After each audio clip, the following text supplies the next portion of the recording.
주님의 크신 은혜가 사랑가정마다 함께 하시기를 축복합니다. 인사하실 때 오늘따라 예뻐 보이십니다. 인사하겠습니다.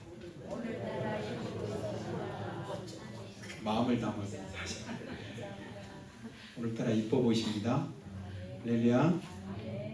여러분, 제 눈에 안경이라는 말 들어보셨나요? 그러니까 제 안경을 쓰고 보는 거랑 안경을 벗고 보는 거랑 제가 다른 것을 볼 때 어느 것이 더 잘 보일까요? 혹시 잘 안 보이시는 분 계시면 제 안경 빌려드릴까요? 그러니까 제 안경을 다른 분이 쓰고 보면 잘 보여요, 안 보여요? 더 잘 안 보이고 어지럽다고 할 수도 있고 눈이 더 안 맞는다고 그럴 수도 있습니다. 왜냐하면 이 안경은 누구한테만? 저한테만 맞게 맞춘 그런 안경이기 때문에 그래요. 그러니까 빨간색 안경 쓰고 보면 대체로 색깔이 무슨 색깔로 보일까요? 자기 그 빨간색으로 보이고, 검은 안경 쓰고 보면 예전에 생각이 나는데 우리 장로님이 한번 선글라스를 한번 끼신 적이 있었는데 요즘엔 잘 안 쓰시는 것 같은데 햇빛이 많이 할 때는 쓰시면 좋아요. 어쩌다가 선글라스를 끼고 실내로 들어가는데 왜 이렇게 어두우냐고 이러신 적이 있으신데 기억나시나 모르겠어요? 다른 사람 안 그러는데 왜 이렇게 어둡냐? 그러니까 평소에는 안 썼으니까 모르는데 선글라스 낀 걸 잘 모르는 거예요. 그러니까 선글라스 끼고 안에 들어가니까 어두울 수밖에 없죠. 내 눈에 안경이구나. 어떤 성공한 그런 부부가 자녀들도 다 잘 돼서 아들이 있고 딸이 있었는데 미국에 가서 두 부부가 다 삽니다. 그래서 한날은 아들 부부랑 딸 부부랑 어떻게 사는가를 보려고 미국으로 이렇게 갔는데 미국 공항에 도착을 하자마자 딸 부부가 이렇게 나왔는데 사위가 그 장인장모 왔다고 와서 이제 다 이제 맞아서 자기 차를 가지고 운전을 하고 그리고 나서 집에 가서 이제 맛있는 것을 대접한다고 또 마트에 가서 장을 보고 하는데 사위가 그냥 그렇게 잘하는 거예요. 그리고 뿐 아니라 집에 가서도 주방에 가서 요리까지도 사위가 잘 해가지고 장인장모를 잘 대접을 해주는 거예요. 기분이 좋았을까요? 나빴을까요? 기분이 너무 좋았어요. 야, 우리 사위를 참 잘하던 것 같다.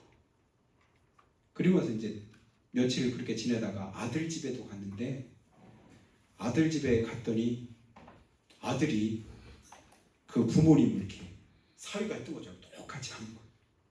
와서 아들이 가서 장도 봐주고 무거운 거 짐 들고 오는데 두 짐 다 아들이 다 들고 또 집에 갔더니 아들이 또 밥을 잘해가 반찬해가지고 부모님을 잘 대접을 해주는 거예요. 그 먹고 오면서 그 부부가 이렇게 말했답니다. 사위는 잘 얻은 것 같은데 그 다음 말은 여러분이 한번 해보셔요. 사위는 잘 얻은 것 같은데 똑같이 했는데 사위가 할 때 보는 거하고 아들이 할 때 보는 게 다르게 보이더래요. 달라서 그럴까요? 내 기준이 달라서 그래요. 그러니까 제 눈에 안경이라는 말을 저기 있는 이제 설교 제목을 이제 관점이라고 했는데 관점이라고 말할 수 있습니다. 어떤 관점으로 보느냐. 여러분, 우리나라 정치가 잘 굴러가는 것 같은가요? 아니면 잘 안 굴러가는 것 같은가요? 여야가 잘 맞는 것 같아요? 안 맞는 것 같아요? 소통이 잘 돼야 안 돼요? 그렇게 되는 이유는 뭐냐면 문제는 하나거든요. 똑같거든요. 근데 그 문제를 서로 다르게 해석하는 거예요. 다르게 보는 거예요. 우리에게 주어진 삶도 어떻게 보느냐에 따라서 우리 삶이 잘 됐다, 좋다, 행복하다, 감사하다 이렇게 말할 수도 있는데 또 반대로는 아무래도 잘못된 것 같아. 잘못 얻은 것 같아. 뭔가 좀 문제가 있는 것 같아. 이렇게 생각할 수도 있어요. 그러면 우리 예수 믿는 사람들은 어떤 관점으로 무엇을 보고 해석해야 될까? 이것을 오늘 저 여러분이 생각할 수 있는 귀한 시간 되시기를 예수님의 축복합니다. 관점. 내가 보는 것, 내가 생각하는 것, 내가 그렇게 여기는 것, 어느 관점으로 보고 행하는가. 여러분, 예수 믿는 사람들은 무엇보다도 예수 믿기 때문에 예수 믿는 것 가지고 그것을 내 눈의 안경이라고 생각하고 사물을 보고 해석할 수 있어야 된다고 믿습니다. 그래서 믿음은 저는 해석이라고 하는 말을 여러분에게 가끔 말씀을 드렸는데요. 그러니까 내가 믿음 있나 없나는 그냥 수치로 해석을 잘 못하죠. 누가 봐도 저 사람 믿음 있을까 없을까? 뭘 가지고 알아요? 근데 해석을 어떻게 하는가 봤더니 그 사람이 그걸 믿음으로 잘 해석해내더라. 그 사람이 그 문제를 해석하는 걸 보니까 믿음과는 상관없이 오로지 그냥 세상적인 기준 가지고 육신적인 그런 기준을 가지고 그것을 풀어내는구나. 그리고 그것을 가지고 우리가 믿음의 있고 없고를 판단할 수 있을 겁니다. 관점이 중요한 이유는 뭐냐면 내가 살아온 환경과 여건이 다 다르잖아요. 내가 그렇다라고 여기는 것이 다른 사람도 그렇다고 여기느냐? 그렇지 않을 수 있거든요. 내가 옳다고 보는 부분이 다른 사람도 옳다고 하느냐? 아닐 수도 있는 거예요. 여러분, 세대 차이 난다는 말 가끔 들어보시잖아요. 왜 그럴까요? 예전 세대에 우리가 옳다고 여겨지던 그런 것들이 오랜 시간, 한 세대가 30년이에요. 한 30년 지나서 자녀들 세대에 가서 보니까 그게 다를 수 있는 거예요. 왜냐하면 뭐가 바뀌었을까요? 관점이 바뀐 거예요. 가치관이 달라진 거예요. 저는 이렇게 하는 것이 당연하다고 여겼는데 오늘날은 그게 안 당연해요. 왜냐하면 내가 그렇게 배웠거든요. 그렇게 보고 그렇게 생각하고 그렇게 살아와서 그렇게 보니까 이게 안 돼. 그러니까 이전 세대에 그렇게 생각하면서 살아왔던 삶하고 이제 새롭게 살아온 그 삶하고 맞추려고 하다 보니까 그 갈등이 생길 수밖에 없는 거죠. 그런데 오늘 저 여러분은 주님께서 주시는 그 관점으로 저 여러분의 삶이 바뀌어지기를 예수님의 축복합니다.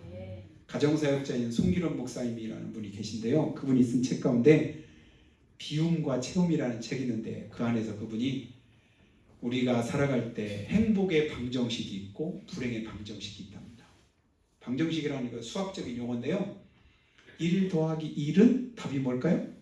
2 이렇게 나오는 게 그게 방정식. 그게 수학적인 공식이에요. 내가 그렇게 생각하면 불행할 수밖에 없는 어떤 답을 내면서 살아가는 사람이 있고 어떤 사람은 행복할 수밖에 없도록 그렇게 살아가는 방식인데 그분이 이렇게 말합니다. 어떤 문제가 있는데 그 문제를 볼 때 그 문제를 90으로 보는 거예요. 그리고 나머지 10은 뭘로 보냐면 내가 그 문제를 어떻게 보고 어떻게 해석하느냐. 그 사람은 뭐냐면 불행 방식대로 살아가는 사람이다. 근데 행복 방식을 가지고 있는 사람은 뭐냐면 어떤 문제가 있으면 그 문제가 가지고 있는 게 뭐냐면 10인 거예요. 근데 그 문제를 해석해내는 바라보는 눈이 90인 거예요. 그러니까 문제는 내가 볼 때는 진짜 심각하고 어려운데 그걸 어떻게 보는 거예요? 믿음으로 해석하는 거예요. 믿음으로 바라보는 거예요. 감사의 눈으로 보고 기쁨의 눈으로 보고 은혜의 눈으로 보다 보니까 문제가 오히려 그 많은 90으로 덮어지니 문제가 없는 것처럼 여겨지는 거예요. 그 사람은 행복하다. 우리가 살아갈 때 생사화복을 겪습니다. 우환질고를 겪습니다. 내가 원하는 문제도 있지만 원치 않는 어떤 문제들 앞에 설 때가 많습니다. 그럴 때 우리는 어떤 자세, 어떤 관점으로 보느냐. 이런 믿음의 관점이 이 시간 여러분에게 뜨여지는 귀한 축복이 있기를 주의 이름으로 축원합니다. 그래서 신앙의 관점이 뭐냐면 자기 관점을 벗어버리는 게 신앙이죠. 내가 보던 것, 내가 쓰던 것, 그 안경 벗어버리고 주님이 새롭게 내게 씌워준 그 안경이 있습니다. 그 믿음의 관점이죠. 성경은 다 그 믿음으로 본 사람들의 그 성공한 그 사실들을 성경은 우리에게 가르쳐주고 있습니다. 근데 그 믿음과는 상관없이 보는 대로 말하고 보는 대로 해석하고 보는 대로 결정하고 보는 대로 행했다가 결국은 하나님과는 상관없이 하나님에게서 멀어지는 사람들의 경우를 우리는 보게 돼요. 지금 먹을 것이 없어서 얼마나 없느냐. 먹을 게 너무 없어가지고 아이를 서로 제비 뽑아가지고 삶아서 같이 나누어 먹을 만큼 처참하고 비참한 그런 상황인데 지금 상황이 그렇습니다. 그렇게라도 안 하면 나머지 사람들이 살 길이 없으니까 어쩔 수 없이 그렇게 결정해서 애들 있지 않느냐, 애들은 아직 뭐하니까 우리라도 살아야지. 그래서 제비 뽑아서 오늘 뽑힌 그 아이를 잡아먹었어요. 근데 그 다음날 순번이 된 다른 아이를 잡아먹으려고 하니까 도저히 남의 자식은 자기가 잡아먹고 자기 자식 못 내놓는 거예요. 그것 때문에 서로 다툼이 있습니다. 그 모습을 왕이 보았더니 왕이 얼마나 그 마음이 무너져 내릴까요? 자기 옷을 벗어버리고 상복을 입고 그리고 나서 죄를 뒤집어 쓰고 통탄하면서 울 그런 지경에 하나님께서 하나님의 종을 통해서 하시는 말씀이 뭐라고 말씀하냐면 걱정하지 말래요. 내일 이맘때가 되면 평소 먹던 그대로 먹고 평소 하던 그대로 살 테니까 걱정하지 마라. 근데 지금 상황은 뭐예요? 도저히 그럴 기미가 안 보이잖아요. 지금 적들이 온 성을 사마리아 성을 포위하고 있고 들어가지도 못하고 나오지도 못하고 더 이상 어떻게 할 수 있는 방법이 없습니다. 그때 왕을 호위하던 그 장관이 했던 말 여러분 잘 아시잖아요. 여호와께서 하늘에 창을 내신들 어찌 이런 일이 있을 수 있겠느냐.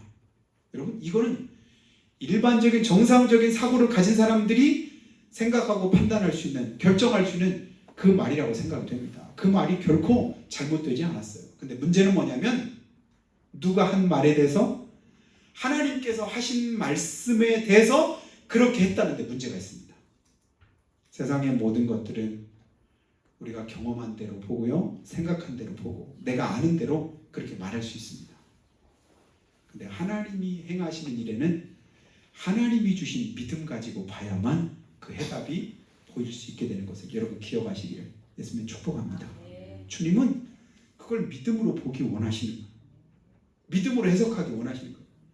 믿음을 가지고 길을 가라고 주님께서 말씀하는데 믿음 빼고 하려고 하다 보니까 도저히 답을 낼 수가 없는 거예요. 여호와께서 하늘의 창을 내신들 어찌 그런 일이 있을 수 있겠느냐. 근데 있을까요? 없을까요? 상황은 있을 수 없어요. 도저히 그런 일이 가능하지 않습니다. 그런데 가능케 하시는 분이 계신데 그분이 누구시냐면 그분이 하나님. 근데 그 하나님을 봐야 되는데 우리는 뭘 보냐면 지금 문제를 보는 거예요. 하나님을 보고 그 문제를 보니까 그 문제는 누구 안에 있냐면 하나님 안에 있거든요. 하나님의 손에 있거든요. 그럼 하나님 해결하시면 능히 가능한데 내가 문제 보니까 그 문제 누가 해결 못해요? 내가 해결 못합니다. 하나님과 상관없이 해결하려고 하다니까 안 되는 거예요. 그래서 할 수 없다고 해서 못한다고 생각을 하게 됩니다. 사랑하신 여러분, 하나님의 뜻 안에서 가능하지 않은 일이 없는데 내가 그것을 생각하고 내가 그것을 판단하고 결정하다 보니까 문제가 생기는 걸 보게 됩니다. 하나님은요 우리에게 여러 가지로 말씀할 때 하나님이 말씀하시되 여러분 하나님께서 이끄시고 인도하실 때 바로의 마음이 하나님이 말씀하셨는데도 불구하고 강팍해서 하나님의 말씀을 들어요 안 들어요? 안 듣잖아요. 안 듣는데요. 근데 하나님이 또 가서 말하라고 하는데 또 가서 뭘 말해요? 안 듣는데. 아무리 가서 전하라고 해도 안 듣는데 안 믿는데 교회 안 나오는데 또 가서 전해야 될까 말아야 될까요? 때를 얻든지 못 얻든지 가서 주님께서 전하라고 말씀하는데 제가 전하지 않은 게 아니에요. 예수 믿으라고 수없이 말했고 볼 때마다 말했고 여러 번 말했는데도 안 믿는데요. 근데 주님은 또 가래요. 또 말씀하래요. 그러면 가야 될까요? 말아야 될까요? 전도대회 우리가 해봤잖아요. 어동네 다니면서 사람 초청해서도 또 그들에게 복음을 증거하고 또 그들에게 예수님을 영접하는 기도도 따라하게 하고 그랬는데도 아직 주님 앞에 나오지 않는데 그러면 또 가서 말씀을 전해야 될까요? 말해야 될까요? 근데 주님은 가라고 하십니다. 내가 볼 때는 안 될 것 같은데 근데도 주님은 하라고 하십니다. 그러면 내 생각대로 해야 될 것이냐, 내 경험대로 행해야 될 것이냐, 아니면 하나님의 말씀대로 순종해서 나아가야 될 것이냐, 결정은 우리가 하는데 그것이 믿음의 결정이 될 수 있기를 주의 이름으로 축복합니다. 믿음으로 하면 그 일은 하나님의 일이 됩니다. 하나님의 역사가 나타납니다. 근데 내가 하려고 하니까 답이 없는 거예요. 요단강에 들어가서 강물이 넘치는데도 걸어가라고 하면, 건너라면 그냥 건너는 거지요. 7번 몸 씻으라면 그냥 씻는 거지요. 6번까지만 씻고 그만 말면 안 되잖아요. 여리고성 매일같이 7일 동안 돌으라면 7일 동안 돌아야지. 돌다가 6일 동안이나 했는데도 뭔가 기미가 보이고 나타나야 되는데 아무 변화도 없는데 계속 또 해야 될까? 집어쳐야지. 그랬다가 하나님의 역사를 보지 못하는 경우가 우리가 수없이 많잖아요. 하나님의 말씀은 끝까지 한번 해봐. 하나님이 하라고 하실 때까지 깊은 데 가서 금을 내리라면 한번 내려보는 거예요. 밤새도록 안 해본 게 아니고 했다니까요. 우리는 이걸 찾아요. 지금까지 안 한 게 아니라 지금까지 그렇게 살아왔어요. 지금까지 그런 수고도 했습니다. 땀도 흘렸습니다. 애도 먹었습니다. 그런데 안 됐다니까요 라고 항변하지만 그래도 주님은 오늘 우리에게 말씀합니다. 그래도 주의 말씀에 의지해서 나아가기를 주님 원하셔서 우리에게 오늘 말씀할 때 그 말씀에 순종하는 여러분 되시기를 예수님의 축복합니다. 그러면 역사는 주님이 행하시더라고요. 민수기 23장 19절 말씀을 저쪽 밖에 플랜카드에 써놓은 거 여러분 혹시 읽어보셨나요? 현수막 밖에 있는 거 하나님 사랑이시라 이것만 읽어보셨죠? 그 밑에 성경 구절이 민수기 23장 19절이 거기에 기록되어 있습니다. 하나님은 사람이 아니시니 거짓말을 하지 않으시고 인생이 아니시니 후회가 없으시도다. 어찌 그 말씀하신 바를 행하지 않으시며 하신 말씀을 실행하지 않으시랴. 믿으시는 분만 하면 하나님 뭘 하셔요? 하나님 말씀한 대로 그대로 다 행하신다. 거짓말 하신대요? 안 하신답니다. 후회하신대요? 안 하신대요. 해놓고 나서 후회 그거 안 하신대요. 반드시 그 말씀을 그대로 이루시는 분이신데 그 하나님께서 오늘 우리에게 말씀할 때 그 말씀 앞에 순종하면 하나님의 뜻을 우리가 깨닫게 됩니다. 오늘 창세기 12장 1년에도 몇 번씩 보는 그런 이제 22장 말씀 몇 번씩 보는 그런 말씀인데요. 내용은 여러분 다 알잖아요. 하나님 아브라함 부르셨습니다. 뭐 하려고 부르셨대요? 시험하시려고 부르셨답니다. 그 시험이 무슨 시험입니까? 하나님 복 주시기 위한 시험이에요. 넘어뜨리려고 골탕 먹이려고 너 한번 당해보라 이런 마음이 아니라 진짜 아브라함의 믿음이 인정될 만하다고 여기시니까 그때 주님께서 뭐 하신 거예요? 하나님이 그를 부르신 거예요. 그리고 그가 가장 귀하고 소중하게 여기는 그걸 주님께서 떠보시는 거지요. 모르셔서가 아니라 사실은 아시고 말씀한 겁니다. 모리아산으로 가서 네 아들 독자 이삭을 번제로 드려라. 아무리 인간적으로 생각해도 답이 없는 그것 여러분에게 여러 번 말씀드린 적이 있습니다. 어떻게 하나님이 부르셔서 하나님이 말씀하신 대로 주셔서 하나님께서 허락하셔서 그 은혜 속에 내가 살았는데 하나님 이제 내 소망이 내 마음이 온전히 거기인데 그걸 뺏으려고 하십니까? 라고 내가 하나님 앞에 따져 물을 수 있겠지만 그러나 하나님은 아브라함에게 그렇게 하라고 말씀하는 겁니다. 왜 그렇게 하셨을까? 잠깐만 몇 가지를 생각해 보려고 하는데요. 하나님이 왜 그러셨을까? 왜 다른 것도 아니고 독자 이삭을 그냥 주의 종으로 드려라. 나시리로 바쳐라. 이러면 그래도 어느 정도 순종할 만한데 그것도 요즘엔 사실 순종하기 쉽지 않거든요. 그때 짐승처럼 잡아서 배를 가르고 피를 뽑고 팔다리를 다 잘라서 창자를 태워서 불에다가 상상도 못할 그렇게 제사를 드리라고 할 때 하나님 무슨 말씀입니까? 하나님은 인신제사 하나님께서 하지 말라고 하셨잖아요. 다른 우상 섬기는 사람들이나 하는 일 아닙니까? 이렇게 따질 수도 있잖아요. 근데 하나님이 말씀하시니까 아브라함이 이제 더 이상 하나님 앞에 변명하거나 대꾸하거나 따져 묻지 않습니다. 왜 그랬을까요? 수십 년 동안의 그런 시행착오를 아브라함이 겪었거든요. 그리고 하나님의 그 신실하심을 아브라함이 경험을 했습니다. 알게 되었습니다. 그래서 하나님께서 어떻게 행하실 것인가에 대한 믿음이 그의 속에 생겼어요.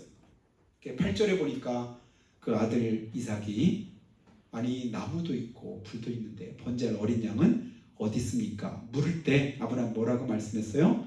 하나님께서 번제할 양을 하나님이 친히 준비하실 거야. 이게 여호와 일이잖아요. 하나님이 친히 준비하실 거야.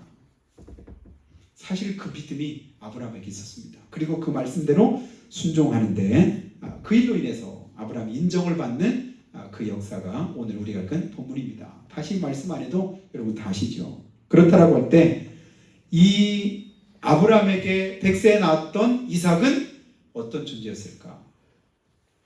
첫 번째로 이삭은 아브라함의 우상과도 같은 존재였다라고 믿습니다.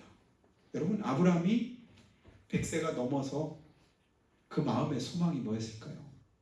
돈도 있을 만큼 있고 살 만큼도 살았고 할 만큼도 했고 더 이상 바랄 것 없이 오직 하나 그의 마음속에 자리하고 있는 대부분의 그 마음 중심에는 누가 있을까요?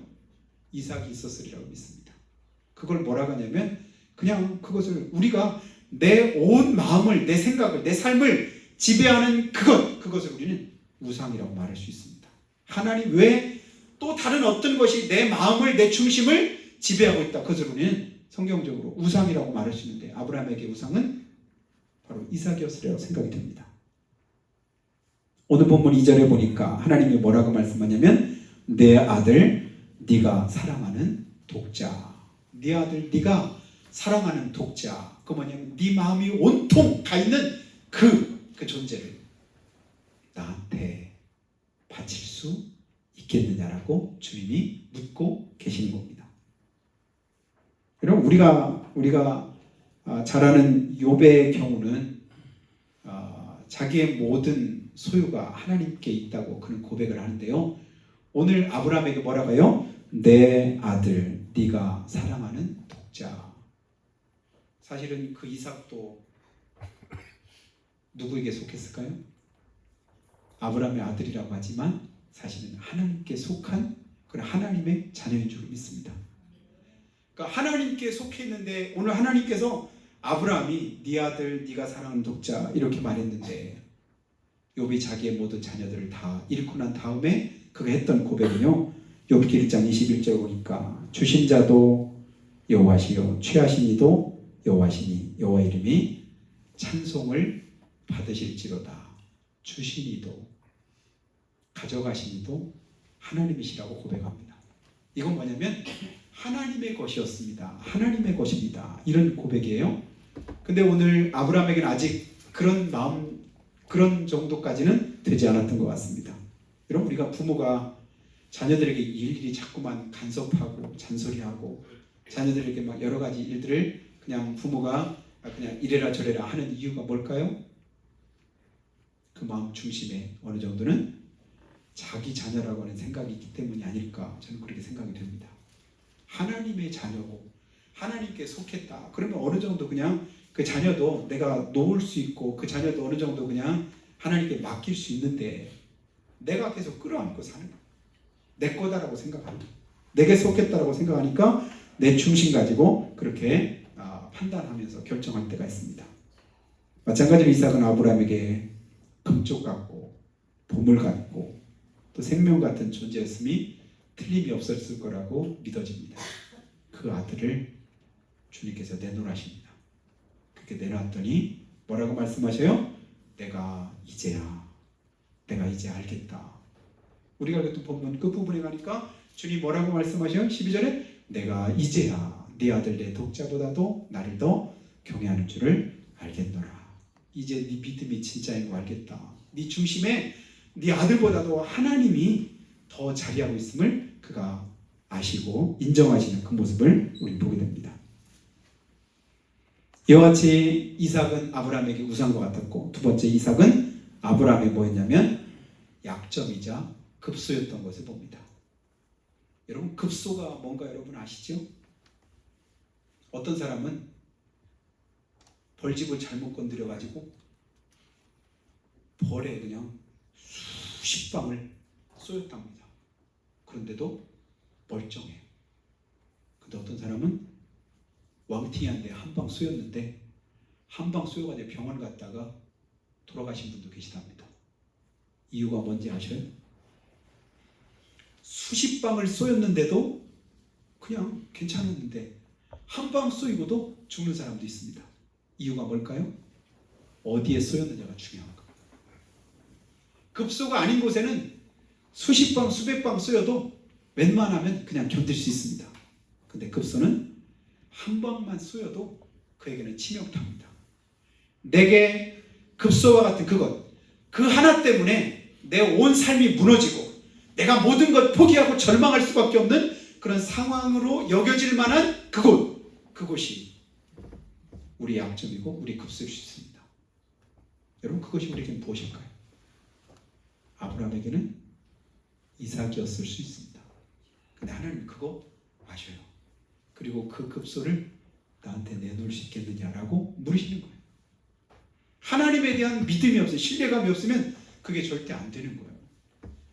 그래서 대부분 주일에 대한 그런 이제 신뢰감이 있을 때 애완견이든 뭐든 짐승이든 그 주인 앞에서 자기보다 이제 복종하는 그런 자세를 취할 때 뭐냐면 배를 이렇게 뒤로 뒤집어서 배를 내미는 거예요. 보시죠? 집에서 키우는 대부분의 개들은 주인 앞에서 뭐하냐면 주인이 쓰다듬으려고 하면 배를 깔고 이럽니다. 뭐냐면 날 잡수세요. 근데 주인이 뭐예요? 결코 해롭게 안 하잖아요. 쓰다듬어서 이쁘다고 하잖아요. 근데 자기가 신뢰감이 없는 사람 앞에서 절대적으로 배를 잘 안 깔죠. 왜냐면 자기 약점을 노출을 안 하려고 하기 때문에 그래요. 사자가 하이에나를 만나면 사자 한 마리를 하이에나가 여러 마리가 수십 마리가 함께 달려들 때 취하는 자세가 어떤지 아셔요? 사자가 어떤 자세를 있는지 아십니까? 모르시죠? 사자가 그때는 뭐 하냐면 평소에는 이렇게 네 발로 있다가 그때는 앉아 있어요. 앉아서 뭐냐면 제가 앉아서 이렇게 앞에 두 발이면 앉아서 왜 그럴까요? 사자에게 있어서 이게 뒤가 약해요. 하이에나는 무조건 뒷공무니를 잡고 늘어지거든요. 그래서 꼬리 부분을 거기를 물렸다면 사자일지라도 하이에나한테 잡혀 먹습니다.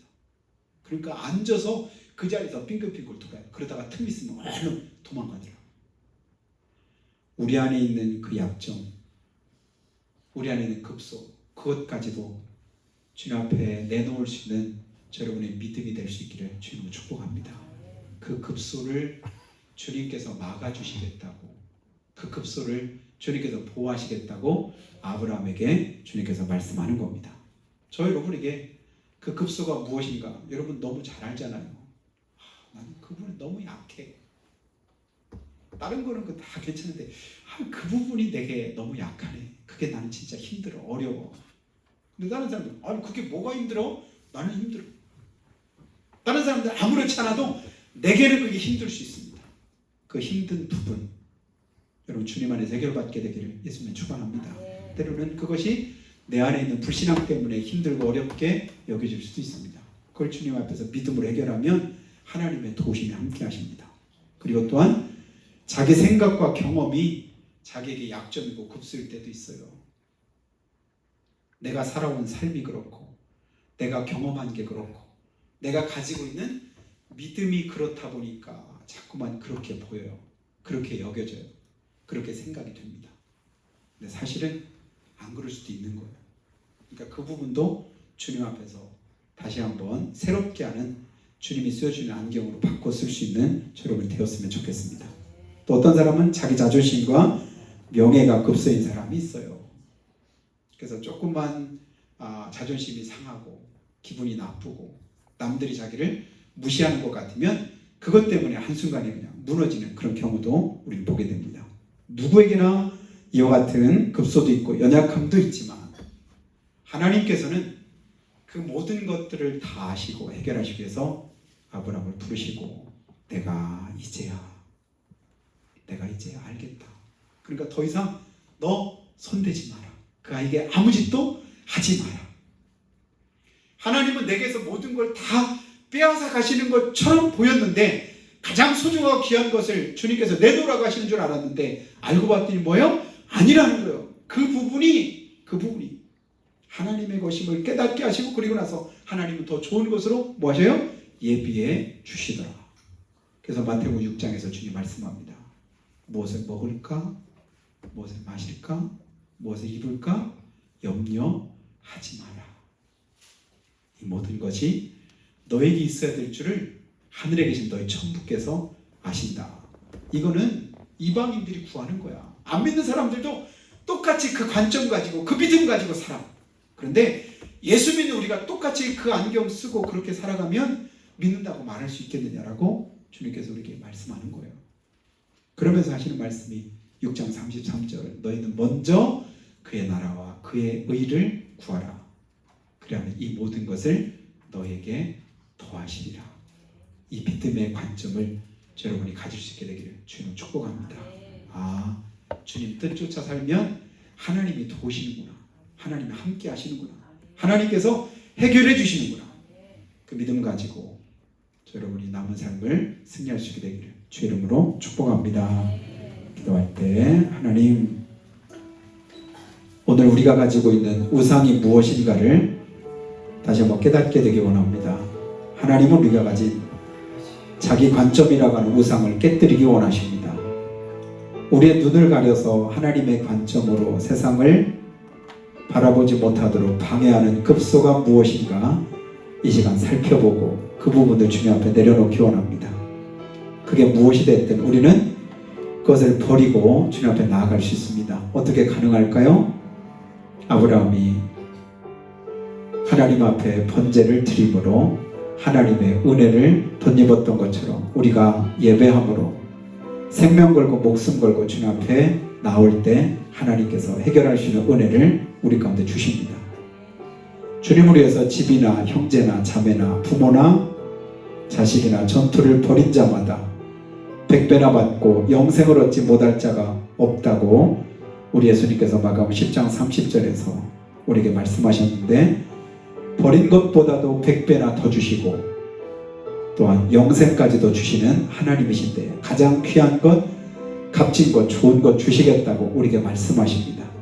그것이 우리에게 때로는 시험이 되지만 그 시험이 우리가 하나님 앞에서 기회가 됨을 깨닫고 하나님 나를 도우시옵소서, 붙들어 주시옵소서, 말씀하시옵소서, 그 말씀대로 순종할 수 있는 믿음을 허락해 주시라고 한 목소리로 고백하고 기도합니다.